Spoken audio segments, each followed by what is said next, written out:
Good Sunday morning to everybody. I'm recording this video on Sunday morning. I don't know how long it'll take it to upload because our internet has got so slow out here. But anyhow, good Sunday morning to you. Thank you for all my subscribers, for all my new subscribers I've picked up this week. Thank you for that. Thank you for all the comments that I got.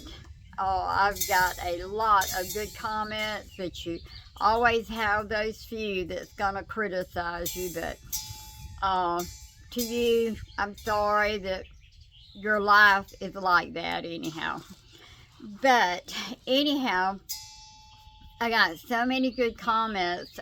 I had put in my last video, if you haven't watched it, my last video, I put in there how my life was growing up. I had a terrible life, childhood life.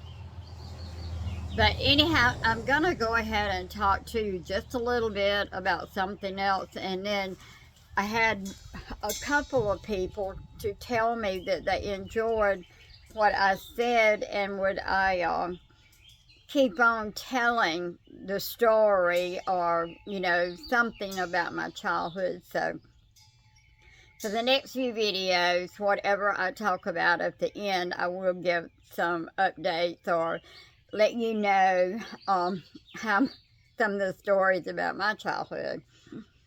But anyhow, I've been seeing this week where so many people are saying get prepared for at least 3 days emergency.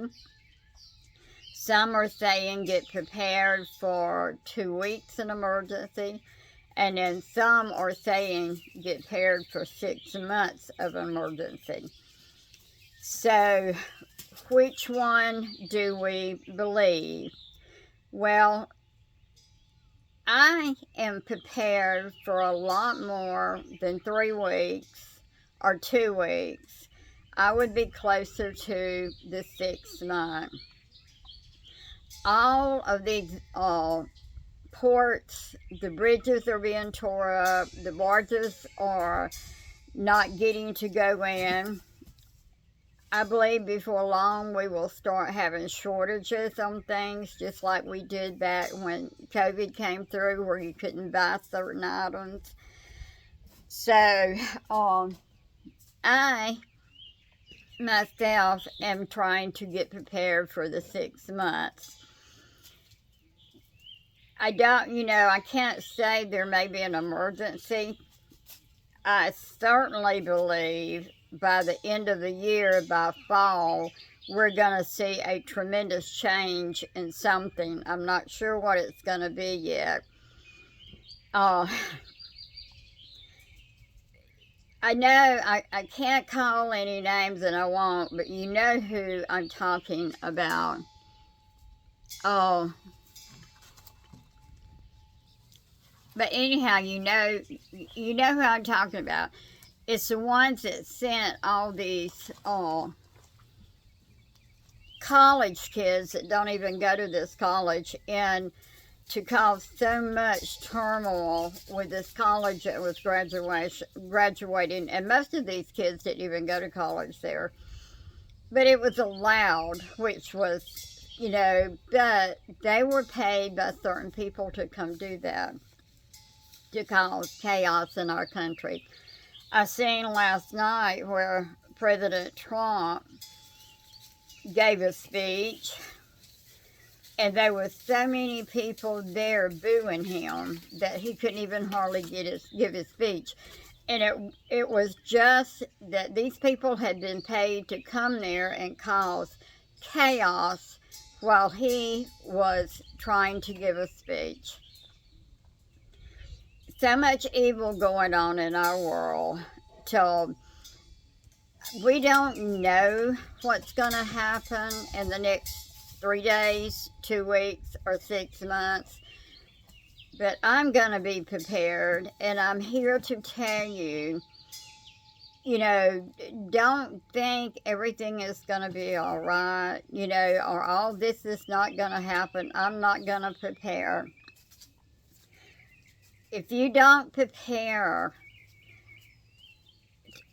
it's going to come to,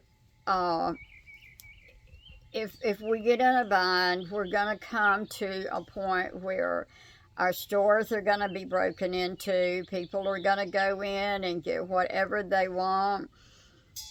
You've seen places like New York, Washington, places like that where they've had so much chaos and the stores are set on fire. People go in and steal everything they want, not even food. But that's how it's going to be for us. If it comes down to where we cannot get food brought into here, our homes are going to get broke into. They're going to get whatever they want. Hide your food, do the best that you can. I saw the other day where someone said that when they can their food, they don't even label it. They know what it is, but they don't label it. So if it ever come to where somebody invaded their house to try to get their food, they wouldn't know what was in their jars. That's a good idea. I actually quit labeling mine. I'll put the year on it, but you know, I know what it is when I do can. But sad world we're living in. You know, just get your basics. Have things that you can cook with. You know, that's what I'm doing. Get your flour, your sugar if you use a lot of sugar, your meals, your oils, things that you have to cook with that you can get by with.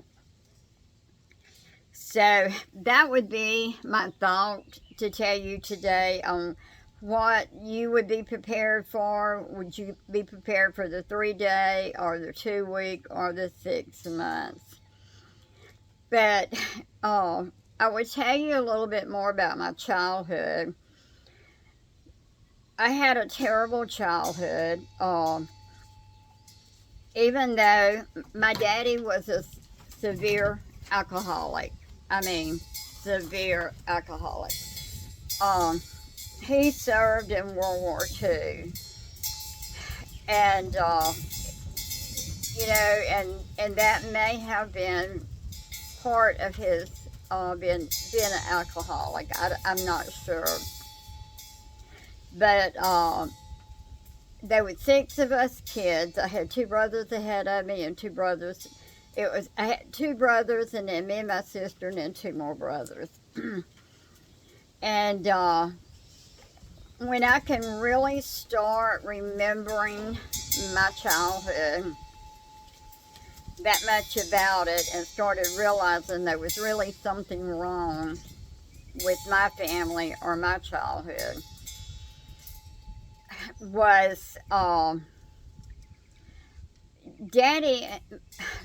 Now I can't say my mom done what she could, but my dad was an alcoholic, and both my mom and dad both are smokers. You know, they made sure they had their cigarettes.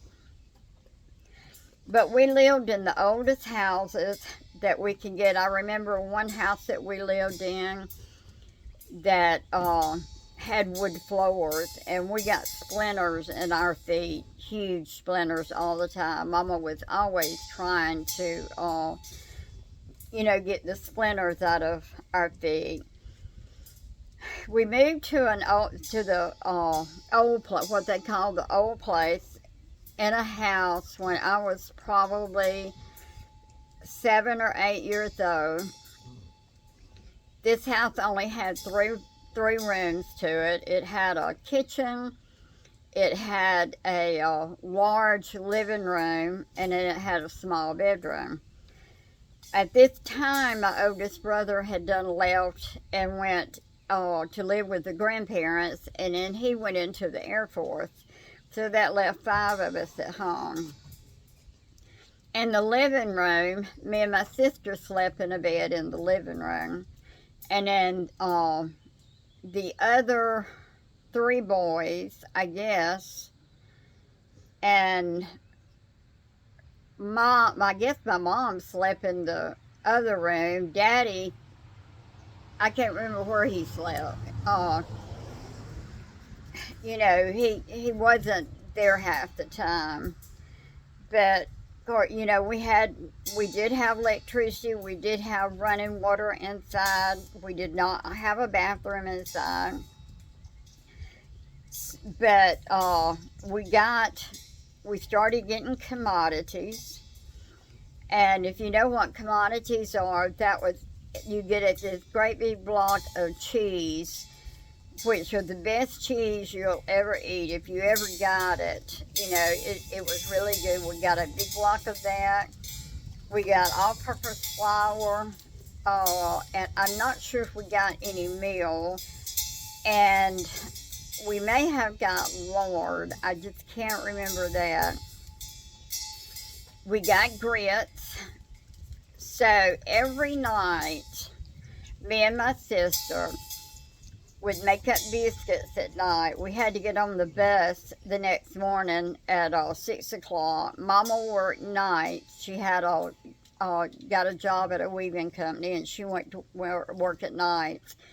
And me and my sister would would make biscuits, homemade biscuits, because we got the flour and I think the lard from commodities, and we got powdered eggs. So we would make the biscuits one night, and then the next morning we got up and we put biscuits in the oven, and then we cooked grits and we made eggs out of the powdered eggs. That was our breakfast. We didn't have anything any different. We ate that every morning for breakfast because that's all we had, what they had give us. We did not have a freezer.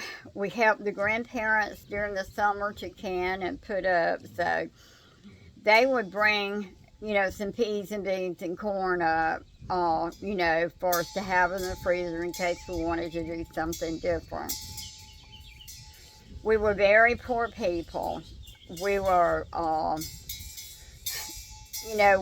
we were poor. We did have a roof over our head. We did have electricity, and we did have running water.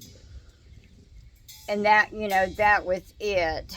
And I'll tell you more about how we washed clothes and how we done that in some of my other videos that I do down the road. I thought sometimes I should write a book on just how our life was. It doesn't get any better until I get married. My daddy was a severe alcoholic, but we were never sexually molested. He never touched us. He was just an alcoholic. He would work enough. He was one of the best lawnmower mechanics in Bruton, but he would work long enough to get him enough